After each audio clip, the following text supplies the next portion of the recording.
Salut tout le monde, c'est Chris. Dans la vidéo d'aujourd'hui, nous allons parler de Nasser, plus communément appelé Nasdaq, qui fait partie de la team Nasdaq, qui est actuellement dans de beaux draps parce que un jeune a décidé, un certain Malik a décidé de nous raconter ce qu'il avait vécu lorsqu'il a été dans la team Nasdaq, et plusieurs autres personnes ont suivi un petit peu le chemin en dénonçant le comportement de Nasdaq ainsi que de son équipe, ses amis. Vous allez voir, il y a beaucoup de révélations qui sont faites. On parle quand même d'harcèlement, on parle quand même de plein de substances qui gravitent autour de jeunes personnes, une hypersexualisation de femmes et des femmes qui sont traitées d'ailleurs aussi comme des objets. On va essayer de débunker tout ça ensemble aujourd'hui, donc si vous êtes intéressés, continuez à regarder. Mais avant de commencer la vidéo, n'hésitez surtout pas à vous abonner et à activer la cloche de notification pour être toujours au rendez-vous. Actualité, polémique, scandale, people, télé-réalité, storytime, ici on parle de tout. Et n'hésitez pas à faire un tour en barre d'infos si vous souhaitez davantage soutenir la chaîne. Merci beaucoup. Bon, on a déjà parlé à plusieurs reprises de Nasdaq, celui qui avait fait cette fameuse polémique, cette fameuse, comment dire, cette collaboration avec une banque en ligne qui s'appelait Laymoon et qui, en fait, prévoyait pour beaucoup de personnes, en fait, d'arnaquer sa communauté et de faire payer aux gens une fameuse somme. Enfin bref, on avait fait une vidéo sur le sujet. Il y a eu plein d'autres trucs après. Il y a eu Asia, il y a eu son retour sur les réseaux sociaux. Ce mec, c'est le mec le plus suivi sur Snapchat. Il se fait des milliers, mais quand je vous dis des milliers d'euros par jour, on parle pas de genre 2000, 3000, ce qui est tout bonnement énorme par jour, on est bien d'accord. On parle des fois de centaines, enfin des dizaines, des centaines de milliers d'euros par jour, parce qu'il met en scène, si vous voulez, beaucoup de gens, moi je les appelle des Pokémon, parce que littéralement, tu tournes la tête, t'en as un toujours pire que l'autre, vraiment. À chaque fois, tu as des gens, soit ils ont une façon de parler bizarre, une façon, un physique, on va dire, hors du commun, si vous voulez, ou ils sont tout simplement, tu as l'impression qu'ils sont tellement perdus que les gens sont en mode, mais c'est quoi ces gens? Enfin, ça fait Cassosland. Expliquez-moi déjà le principe d'inviter autant de gens. Bah forcément, ça fait beaucoup parler, forcément ça va faire cliquer, ça va faire des vues, etc. Mais surtout, expliquez-moi l'engouement autour de tout cela. Moi, je ne comprends pas pourquoi les gens sont autant en train de suivre, enfin tout le monde suit Nasdaq presque. Je rappelle, il a des millions d'abonnés. C'est le mec le plus suivi en France. Et après, on se dit que les gens, la décadence, je sais pas quoi, mais je comprends des fois les gens qui sont en mode, mais la jeunesse est vraiment en train de devenir totalement folle. Parce que quand tu vois le contenu qui est proposé là-bas, c'est tout bonnement affreux. Enfin, on a eu des gens qui sont rentrés dans la team Nasdaq. La team Nasdaq, c'est un peu un refuge, si tu veux. Un refuge, mais un refuge de cassos. Hein. On va encore une fois dire les termes. Ça plaît pas, honnêtement, voilà, hein, je m'en fous, mais au bout d'un moment, il faut dire les termes. C'est un refuge de cassos. Il y a toujours des gens qui sont en train de crier, des gens qui sont en train d'insulter, de jurer, de faire des choses vraiment affreuses. Ils sont tout le temps en train de pointer du doigt les différences de chacun. On se souvient que dernièrement, il y avait eu un jeune homme qui était, lui, de la communauté gay, enfin qui était gay, féminin, il s'était fait des fossiles, des injections dans les lèvres, ils l'ont viré. Ils avaient même d'ailleurs amené un autre gay. Alors, j'ai pas trop compris si c'était la même personne, mais bon, l'un de ces gays également avait dansé en crop top dans une église. Enfin, vraiment tout pour bafouer, tout pour vraiment insulter les gens autour, insulter les différences, insulter vraiment, non, j'ai pas les mots en fait. J'essaie de comprendre pourquoi c'est autant suivi, pourquoi il y a autant de gens qui se disent que c'est du bon contenu, c'est même pas divertissant. Enfin, je veux dire, au bout d'un moment, certes, la télé-réalité existe, certes, la télé-réalité est maintenant passée sur nos smartphones où il y a des stories, des choses qui se passent, on est bien d'accord. Mais au bout d'un moment, il faudrait peut-être aussi se remettre en question et se demander pourquoi on aime ce genre de contenu et pourquoi ce genre de contenu fait fureur.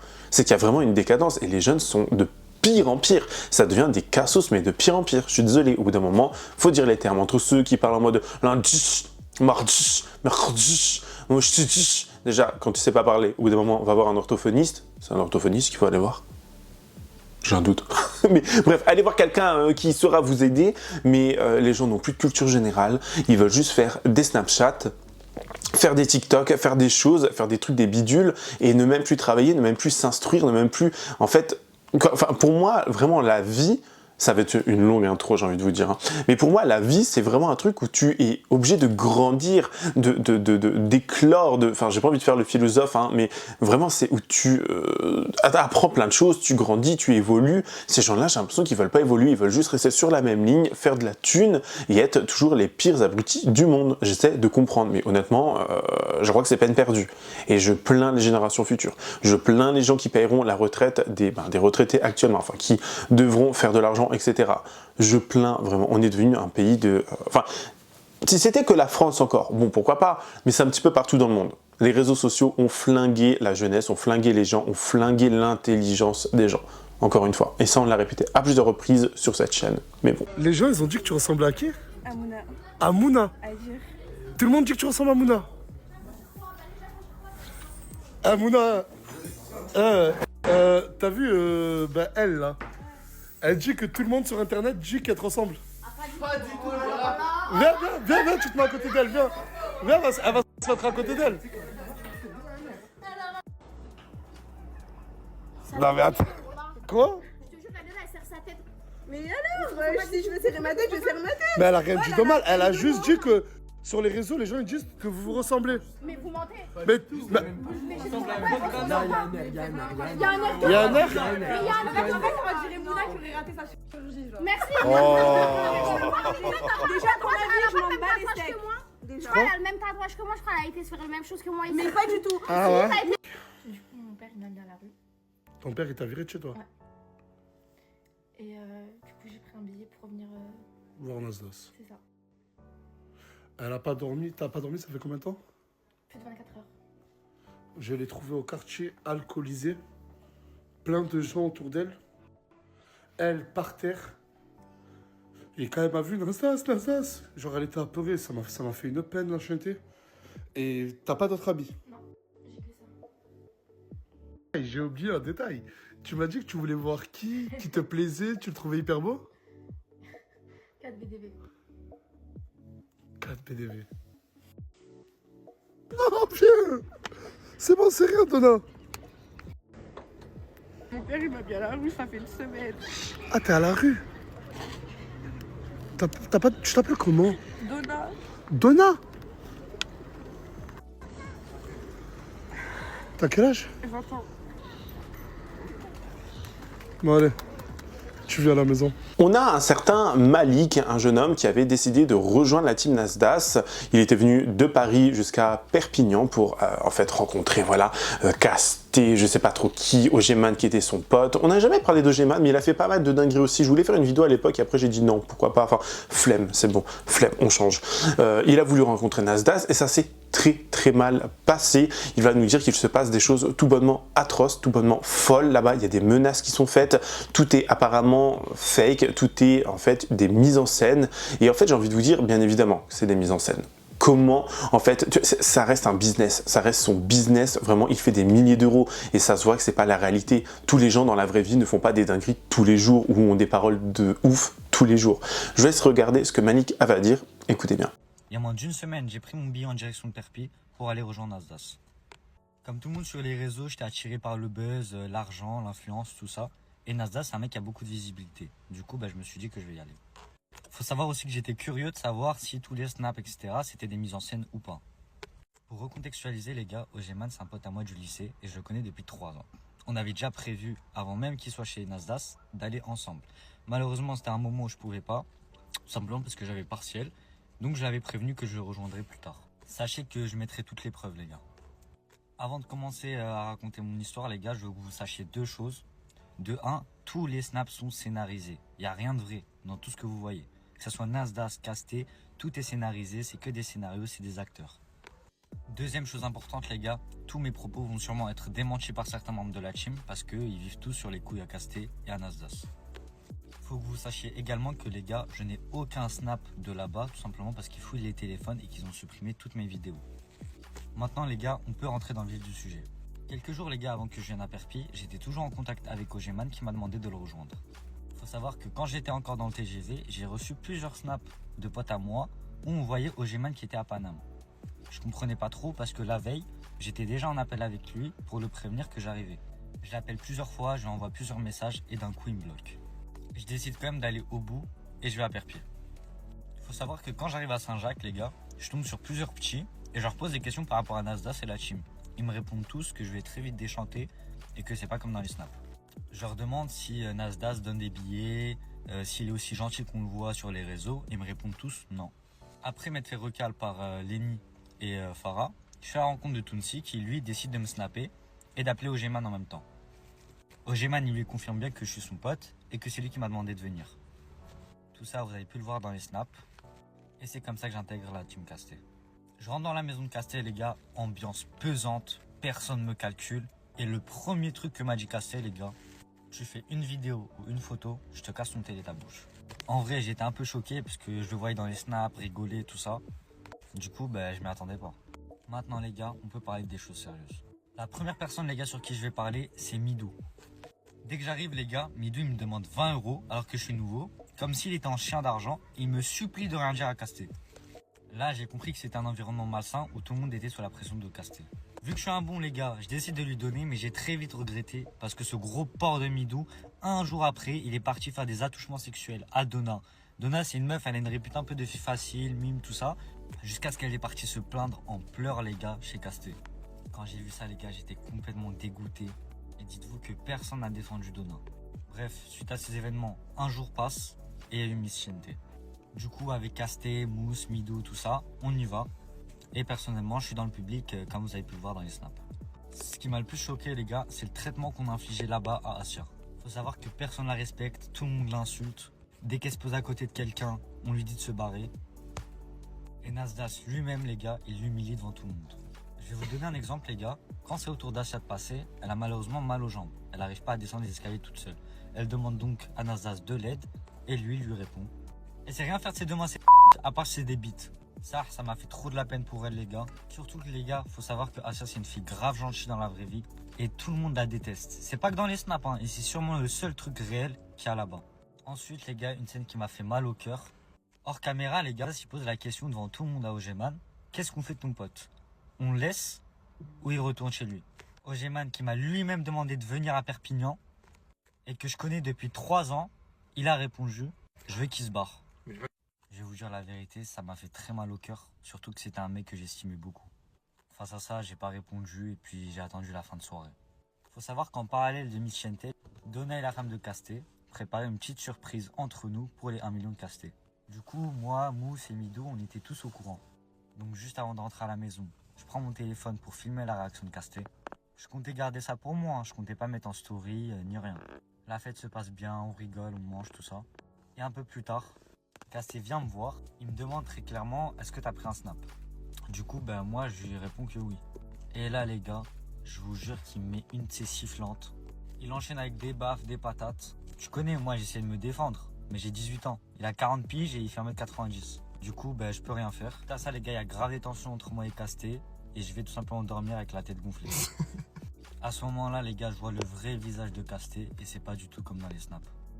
Un jour passe et là, il y a la soirée officielle des 1 million de Lauriane et de Casté que vous avez tous pu voir sur Snapchat. La soirée se passe, tout le monde est bourré, tout le monde fume. Et là, grosse dinguerie encore. Je vois Mousse de la team Nasdas se faire monter en l'air par Bison Blanc. À cause d'une vieille blague que je raconterai en live. Il s'est pris 7-8 baffes, les gars, jusqu'à ce qu'il ait les lèvres gonflées et en sang. Un peu plus tard, les gars, comme vous avez pu le voir dans les snaps, Donna, elle a vomi et elle était en pleurs. Elle faisait que de supplier Casté de lui pardonner, comme si elle avait peur de lui. Vous voyez, ça montre à quel point les gens ont peur de Casté et de Nasdas, les gars. Là-bas, Casté et Nasdas, ils sont vus comme des dictateurs. Tout le monde est soumis à eux. Tout le monde rigole à leurs blagues. Les femmes, elles sont vues comme des objets. Pour appuyer mon propos, les gars, il y a une ancienne meuf de la team Nasdas qui est venue me DM. Elle m'a dit qu'elle s'était faite violenter par Nasser et qu'elle veut aussi témoigner. Du coup, on fera un live pour tout vous expliquer. Après ça, les gars, j'étais dégoûté, je voulais plus rester, j'ai pris mon billet pour Paname et je suis rentré. Faut savoir que j'étais étonné de voir la story à Casté, comme quoi j'étais pas le pote à Ogeman, que j'étais pesant, alors que je suis resté respectueux jusqu'à la fin. D'ailleurs, Tounsi a été gentil avec moi durant tout mon séjour et il a quand même accepté cette mise en scène en me rabaissant. Maintenant, je vous laisse faire votre propre avis. Je ferai un live où je répondrai à toutes vos questions et où j'inviterai l'ancienne membre de la team Nasdas qui veut témoigner. Je rappelle pour ce qui est des preuves que je n'ai plus rien. On a fouillé mon téléphone, on m'a supprimé mes photos et vidéos que j'avais faites. Il me reste quand même plusieurs screens, les gars, de certains membres de la team Nasdas qui me menacent de pas parler. Bison Blanc, on te voit. Et j'ai également des preuves de mon amitié avec Ogeman si vous voulez tout savoir. Je Je vous souhaite tous Bien évidemment, pas mal de personnes allaient commencer à un petit peu contredire les paroles de Malik et un petit peu aller à son encontre et nous dire que bah non, c'est totalement faux, il cherche le buzz, il veut juste qu'on parle de lui. Enfin, vous savez, la rengaine de d'habitude, les paroles de d'habitude, toujours le même truc, genre si quelqu'un vous dit un truc, non, c'est faux, c'est pas comme ça, il vient pour le buzz, pour les vues, c'est pas comme ci, c'est pas comme ça. Plein de personnes de la team Nasdaq sont venues et ont dit ces choses-là, enfin plein de personnes, une personne en particulier, mais regardez bien. Ma story time avec la team Nasdaq, je pense qu'il est temps pour moi de prendre la parole sur ce qui s'est passé. Sachant qu'il y a un autre influenceur qui a pris la parole il y a pas longtemps, donc c'est à mon tour de vous faire ma story time. Il y a quelques mois, pour ceux qui me suivent, j'ai interviewé Asia de la team Nasdaq et Sidi. Et je vais vous parler du contenu de cette interview parce qu'elle est juste choquante. Que moi-même personnellement, en tant qu'influenceuse et que chroniqueuse dans cette interview, ça m'a retournée. Donc comment ça s'est passé? J'ai contacté Asia et Sidi parce que je les ai vus dans mes pour toi et que je préparais mon podcast. Je me suis dit que c'était une interview hyper intéressante à faire parce que Asia n'a jamais été interviewée à part avec moi. Et que tout simplement je trouvais que cette petite elle se faisait lyncher sur les réseaux sociaux, qu'elle n'était pas écoutée et que en fait elle me faisait vraiment énormément de peine. Donc je voulais entre guillemets redorer son image, lui donner une chance de parler. Je vais vous faire plusieurs parties parce que ça risque d'être long, donc je vous mettrai les vidéos en même temps, je vais tout poster en même temps. Donc on a tourné l'interview à Paris, on s'est donné rendez-vous dans un studio que j'avais pris pour tourner l'interview. Et en fait je me suis rendu compte quand ils sont arrivés que Asia elle avait rien, pas de vêtements, pas le minimum qu'une fille elle a besoin d'avoir. Et qu'elle a aucune autonomie. Donc moi j'ai pris l'initiative de la maquiller, de la coiffer, elle avait des nœuds comme ça dans les cheveux. Quand je vous dis des nœuds comme ça, elle m'a dit qu'elle n'arrivait pas à se brosser les cheveux, les dents, etc. Donc c'est vraiment une personne qui est en situation de handicap. Et c'est à partir de ce moment-là que j'ai commencé à me rendre compte que tous autour d'Asia, ils étaient hyper malsains et qu'ils lui prenaient tout l'argent qu'elle faisait grâce aux réseaux sociaux. On continue dans la partie 2 parce que c'est trop long. Ma story time avec la team Nasdaq partie 2. Donc avant de tourner l'interview, je suis toute seule avec Asia, je la coiffe, je la maquille et là elle me dit un truc qui va me choquer. En discutant avec elle, elle me dit qu'il y a des personnes de la team Nasdaq qui l'auraient fait bosser, travailler, vendre son corps. Elle a pas utilisé ce mot-là, elle a utilisé un autre mot que je peux pas citer dans la vidéo, vous vous doutez bien que sinon ma vidéo elle va être supprimée. Mais à ce moment-là, je me suis dit que c'était faux parce que Asia c'est une personne qui est en situation de handicap, je me suis dit que potentiellement elle mentait. Donc sur le coup je calcule pas trop même si ça m'a fait froid dans le dos. En plus on était en retard donc j'étais dans le speed de l'interview. Je vais finir par apprendre que ce qu'elle m'a dit c'est vrai mais je reviendrai dessus après ou dans une prochaine partie. Le deuxième problème qui s'est posé pendant l'interview c'est qu'on m'a demandé de supprimer toutes les questions qui concernaient Nasdaq. Quand je dis toutes les questions, c'est toutes les questions. On m'en a laissé je crois 2 qui étaient positives en sa faveur. Donc déjà ça, à la base on était là pour parler d'Asia donc ça m'a pas trop dérangé mais je me suis quand même dit c'est bizarre. Pourquoi vous me demandez de supprimer toutes les questions qui sont en rapport avec Nasdaq? Comme s'ils avaient peur de lui, qu'ils aient des problèmes ou je sais pas trop mais on m'a demandé de supprimer toutes les questions. L'interview s'est assez bien passée en soi, juste qu'on a dû couper énormément de parties. Dites-vous que l'épisode il devait faire un quart d'heure. On a tourné pendant 1h30 tellement on a dû couper des choses parce qu'elle disait des choses qui étaient hyper graves. Et même les personnes qui l'accompagnaient, elles commençaient à s'agacer des choses qu'elle disait. Parce que c'est vrai ou c'est faux, je sais pas. Mais en tout cas, ils étaient pas du tout contents de ce qu'elle disait. Et après cette interview, j'ai commencé à réfléchir et à me dire qu'elle mentait pas. Et donc j'ai décidé de mener ma petite enquête pour savoir si ce qu'elle m'avait dit c'était vrai ou faux parce que ça m'a énormément travaillé. Partie 3 parce que ça commence à faire long. Partie 3 de ma story time avec la team Nasdaq.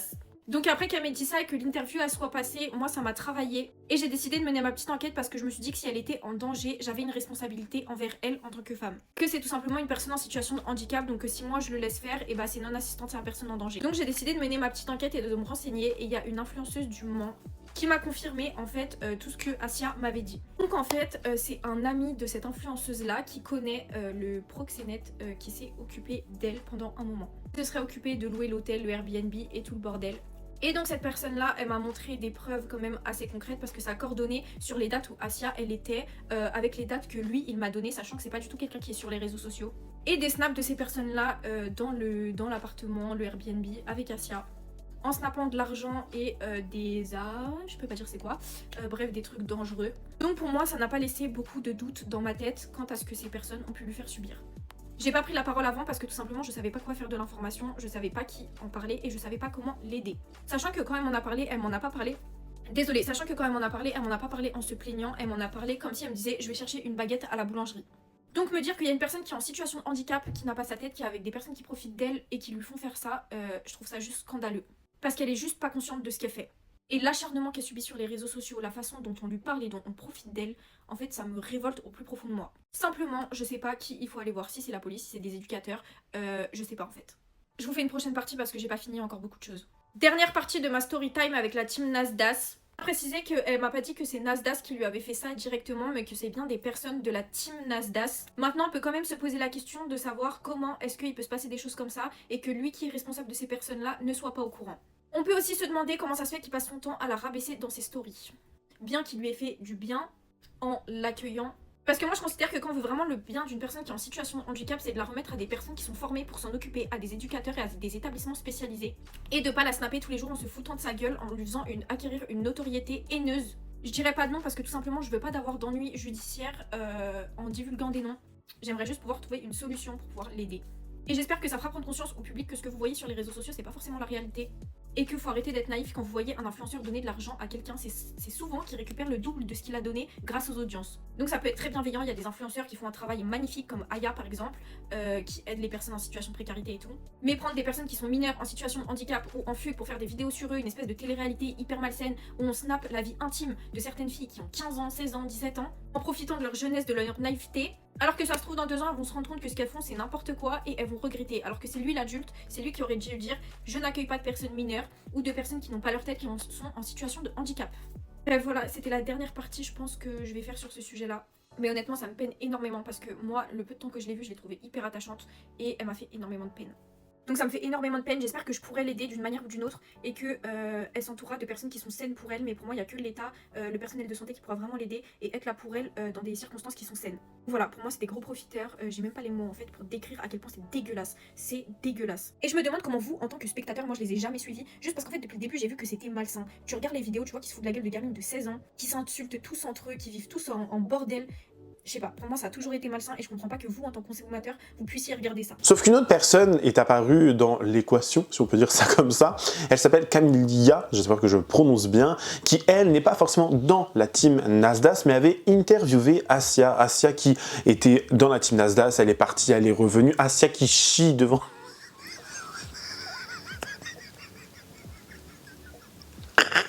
Mais comment j'ai sorti ça vraiment? Enfin... Assia qui chie dans les bâtiments, devant les portes des bâtiments parce qu'elle a une envie pressante, vraiment le summum de la débilité. Assia qui dormait dans une cave, dans un sous-sol, qui après se faisait à moitié maltraiter. Enfin bref, plein de choses atroces, vraiment. Mais je crois que ce qui me retient ici, c'est vraiment le à chier devant un bâtiment, quoi. Voilà. On en est là, vraiment. Et les gens sont drôles. Ils snappent ça en mode genre oh, c'est trop drôle, c'est le summum de la rigolade. Vraiment, voilà. Donc cette fameuse Camilla avait interviewé Assia et Assia lui a fait des révélations. Je vous laisse écouter ce qu'elle avait à dire. Malik a dit la vérité. Non. En fait, Malik, je vous explique. En gros, en fait, il a eu, comment dire, en fait, il a eu une mauvaise expérience. Parce que, vous voyez, quand on vient, on a tous des expériences différentes. Moi, je suis venue ici pour faire du contenu. Lui, il est pas venu ici pour faire du contenu, quoi. Lui, il est venu ici pour rentrer dans la team, comme il a dit dans sa vidéo, pour avoir du buzz et de l'argent. Donc, en gros, lui, il a pas eu ce qu'il voulait. Donc, c'est pour ça qu'en mode, il a eu le seum. Parce qu'en plus, il faut savoir un truc. Moi, je vais vous dire la vérité. Genre, en mode, dans sa vidéo, il dit quoi ?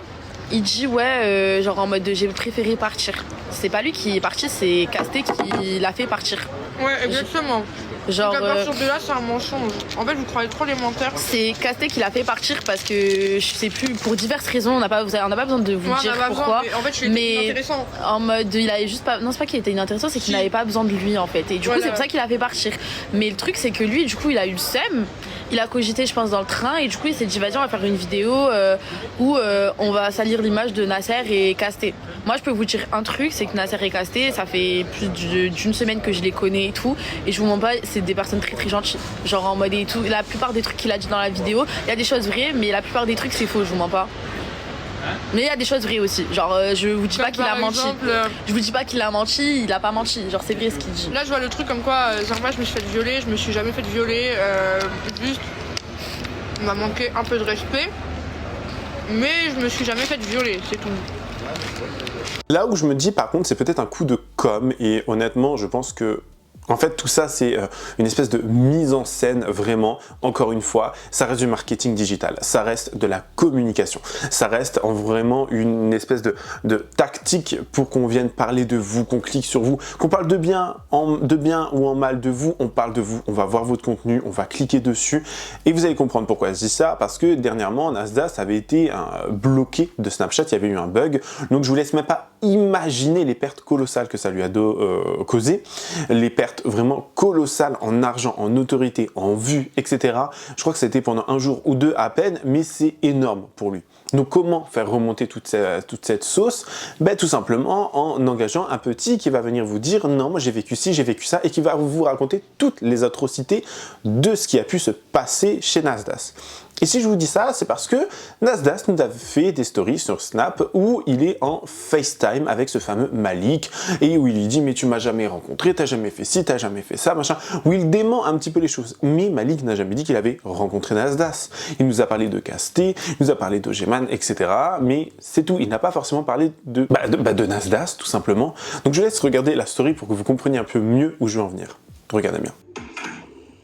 Alors j'ai pas pu tout raconter et j'ai pas pu rectifier certains de mes propos, tout simplement parce que j'avais encore d'autres choses à dire. Il y a certains comportements de Nasser qui sont totalement normaux. Quand par exemple il me demande de donner son téléphone, c'est normal, il a besoin de protéger sa vie privée, il n'y a aucun problème. Mais d'accord, mais dans ta vidéo, tu dis que c'est pour dissimuler des...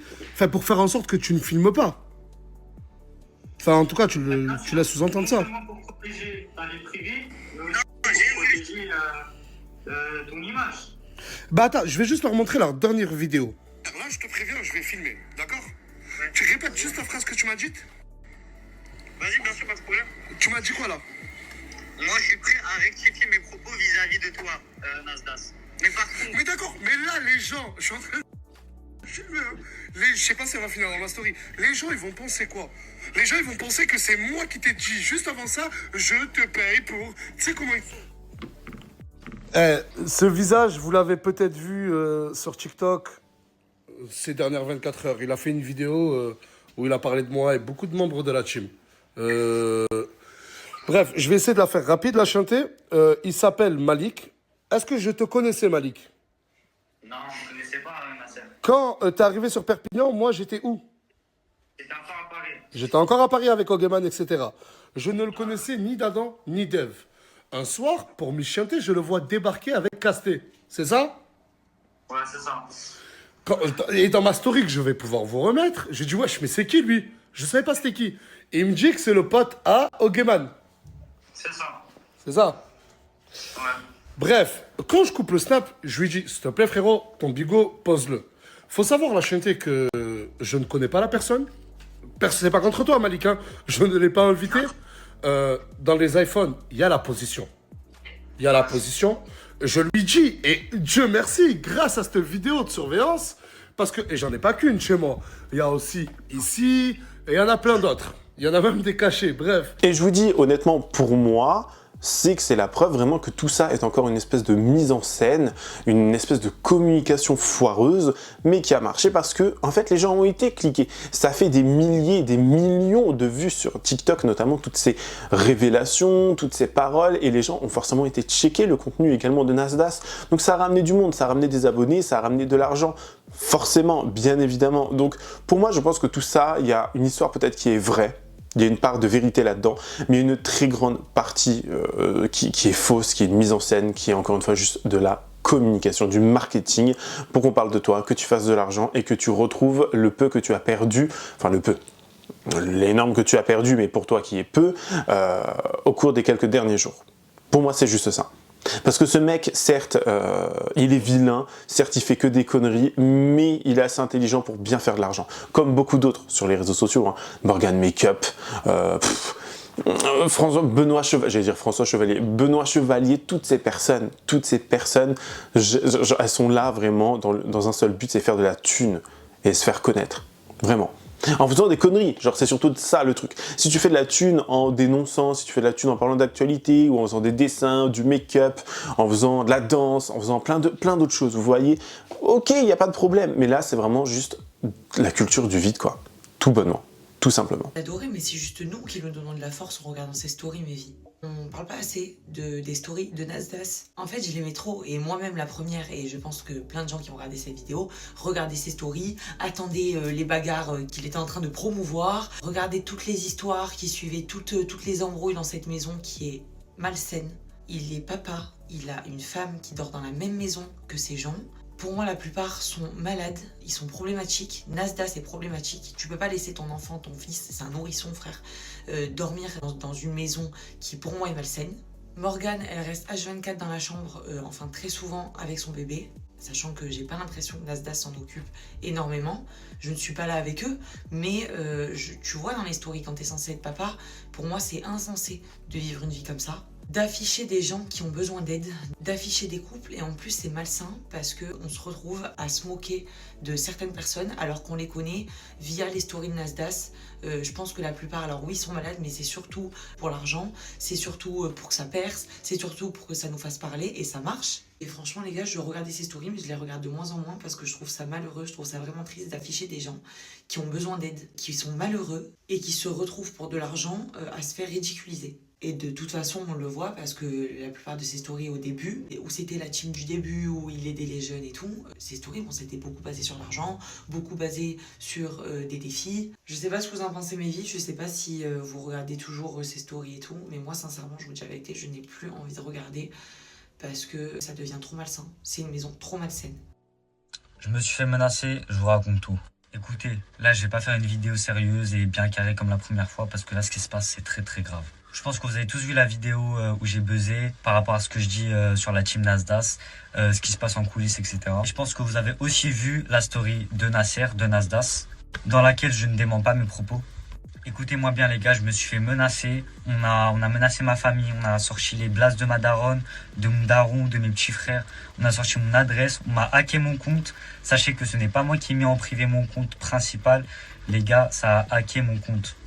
Nasdas, il m'a pas directement menacé, mais il connaît le hacker, tout simplement parce qu'il a créé un groupe avec lui. Et ce hacker-là, non seulement il a menacé ma famille, mais aussi de sortir des dossiers sur moi, de m'envoyer des gens, etc. Par Allah, les gars, que tout ce que je dis est vrai. Mes petits frères, ils étaient en pleurs, ma daronne, elle m'appelait, mon daron, il m'appelait, parce que le hacker, il les a eux-mêmes appelés, il les a eux-mêmes menacés. Toute la journée, j'étais en stress. À tout moment, il y a un mec qui arrive, qui défonce ma porte. Les gars, j'ai toutes les preuves de ce que j'avance. C'est-à-dire que j'ai des sahaba à moi qui ont filmé la conversation avec le hacker, tout ce qu'il me dit, toutes les menaces qu'il me profère. J'ai également des sahaba à moi qui ont filmé ma conversation avec Nasser. Par rapport à tout ce que vous avez vu, les gars, dans la story à Nasdas où je parle, j'ai cédé à la pression, ok? Ça a menacé ma daronne. Ma daronne, elle était en pleurs. Donc c'est normal, les gars, que j'essaye d'apaiser un maximum. Meskina, voilà, elle est à l'hôpital. Frère, elle m'a appelé, elle m'a envoyé 40 messages, tout ça. Maintenant, les gars, Nasdas, il m'a proposé de me redonner mon compte, mais seulement si je vais à Perpignan, parce que, soi-disant, les manipulations se feraient sur mon téléphone directement. Un sahaba à moi, il a commencé à parler avec le hacker, etc., pour comprendre pourquoi est-ce qu'il pouvait pas me redonner mon compte, et Hassoul, il nous a envoyé balader, quoi. Maintenant, comme je vous l'ai dit, Nasdas m'a proposé de venir à Perpignan, etc. Personnellement, je lui ai demandé d'officialiser ça en story, tu vois, pour avoir une certaine protection, une certaine sécurité. Il n'a pas voulu.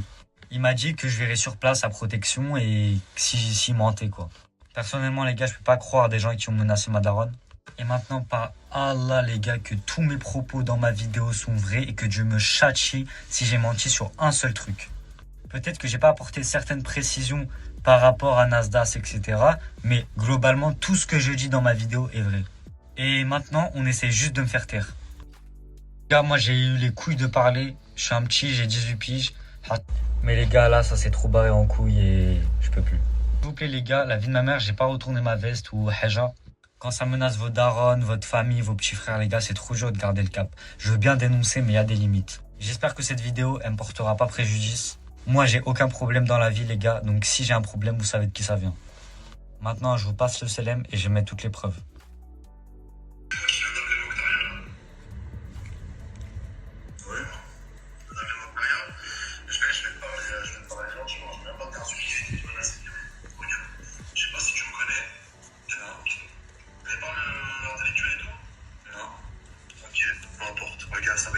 Attends, c'est qui Mokhtar?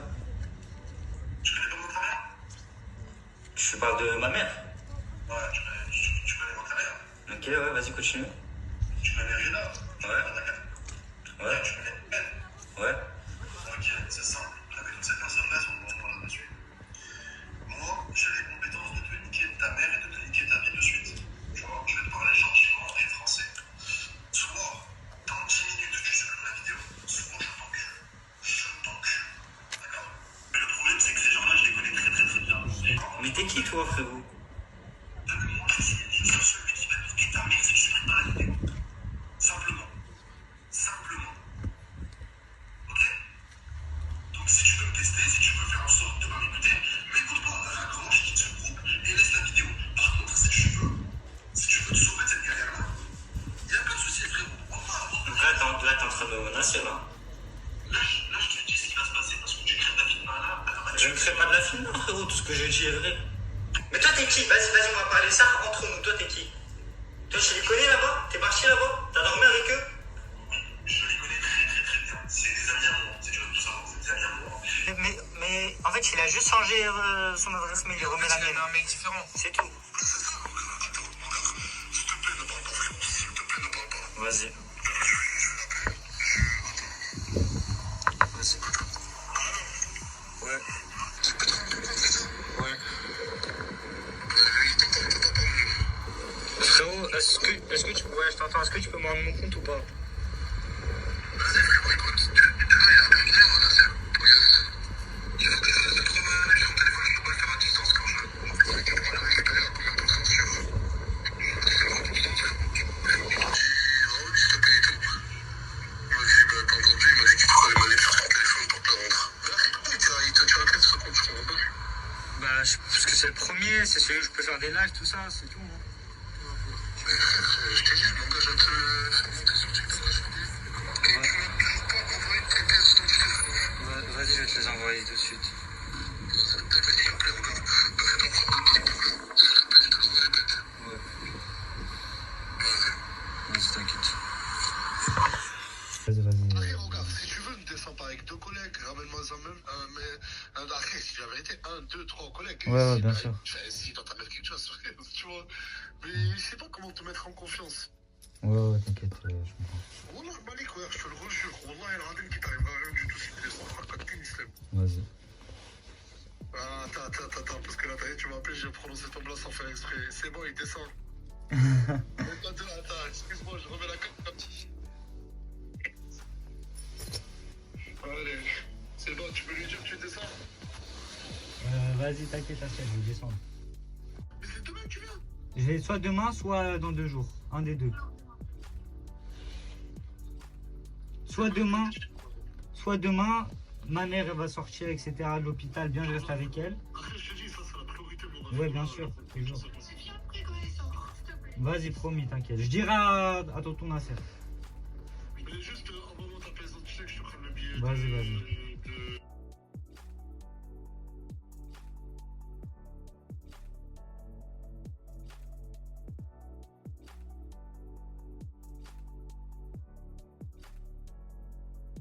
En tout cas, c'est la fin de cette vidéo, j'espère qu'elle vous aura plu. N'hésitez pas à me dire ce que vous en avez pensé en commentaire, me donner votre avis le plus sincère. N'hésitez pas à vous abonner et activer la cloche de notification pour être toujours au rendez-vous, me rejoindre sur les différents réseaux sociaux, tout est en barre d'infos, et lâchez votre meilleur pouce bleu. Sinon, moi je vous fais plein de gros bisous. Je vous dis à la prochaine, prenez soin de vous.